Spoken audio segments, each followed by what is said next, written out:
राई स्टार के जाने के बाद पायल घर में अकेली थी, लेकिन कुछ महीनों बाद खुशखबरी आई। राई स्टार चुनाव जीत गया था। वह फुरफुरी नगर का नया नेता बन गया था। जीत की खुशी में वह पूरी तरह से लोगों के प्यार और भीड़ के बीच घुल मिल गया था। अब राई स्टार का पूरा ध्यान अपने करियर और राजनीति पर था। वह केवल गांव का नेता बनकर नहीं रहना चाहता था।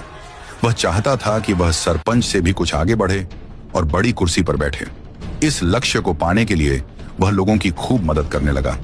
उसने गांव की खेती बाड़ी में बहुत ध्यान दिया ताकि रोजगार के मौके बढ़ें। लेकिन उसकी पत्नी पायल की जरूरतों को वह समझ नहीं पा रहा था। पायल अभी भी बेहद खूबसूरत और जवान थी। उसे अपने पति के प्यार की जरूरत थी, पर राई स्टार को गए हुए महीने हो गए थे और दिन तेजी से कटते जा रहे थे। इस अकेलेपन में पायल की जवानी और खूबसूरती निखरती जा रही थी। पायल का जो जवान शरीर था वह अब उसे काटने के लिए दौड़ता था और उसकी हवस उसे अंदर ही अंदर खाने के लिए दौड़ रही थी।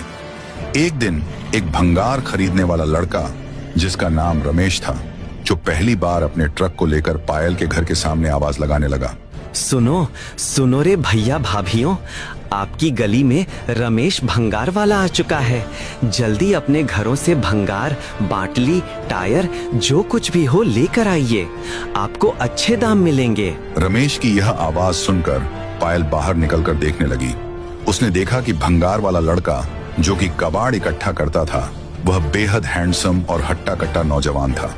उसकी उम्र लगभग 25 साल की थी। पायल ने जब रमेश को देखा तो उसके मन में कुछ अजीब सी फीलिंग जाग उठी। वह वो भावना थी जिसे वह लंबे समय से दबाए हुए थी।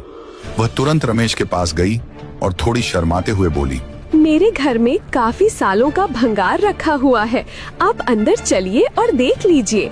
आप अच्छे भाव से भंगार ले लेना। रमेश ने सिर हिलाया और फिर पायल और रमेश दोनों घर के अंदर चले गए। पायल उसे कोने में रखा हुआ काफी सारा भंगार दिखाती है। रमेश उन चीजों को अच्छे से देखता है और हिसाब लगाकर कहता है, वाह, भंगार तो आपके पास अच्छा खासा है। मैं लोहा 20 रुपए किलो से लूंगा और प्लास्टिक 11 रुपए किलो से। आपको अच्छी कीमत मिल रही है। रमेश सारे भंगार को अपनी टेम्पो में डालने लगा। पायल बार बार रमेश को घूरे जा रही थी। पायल ने रमेश से कहा, क्या तुम्हारी पत्नी बच्चे नहीं है? तुम्हारी शादी नहीं हुई क्या अभी तक? तभी रमेश बोला, नहीं, मैं अकेला हूँ। मेरी शादी नहीं हुई है और अभी मेरे पत्नी बच्चे कहाँ से आएंगे? मैं तो एक कबाड़ वाला हूँ।